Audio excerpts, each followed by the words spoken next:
IFM News Regional. Idol Lawrence, go ahead.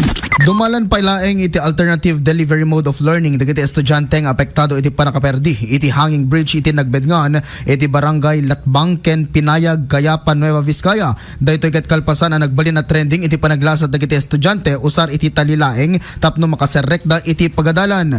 Basar iti Regional Director Dr. Benjamin Paraga si DepEd Region 2 ang nakisarita isunan iti Schools Division Superintendent iti Nueva Vizcaya asa anda palubusan nen alumasat dagiti estudyante no diket di ikandalatan dagitoy eri self-learning modules kan activity sheets tapno may basigurado iti kinatalged dagiti agad-adal kan saan nga agsardeng iti panagadalda iti agdama ket nabunduanen ti agatad 3.9 million pesos iti rangtay tapno iti kastaket ada iti pagnaan dagiti ubing.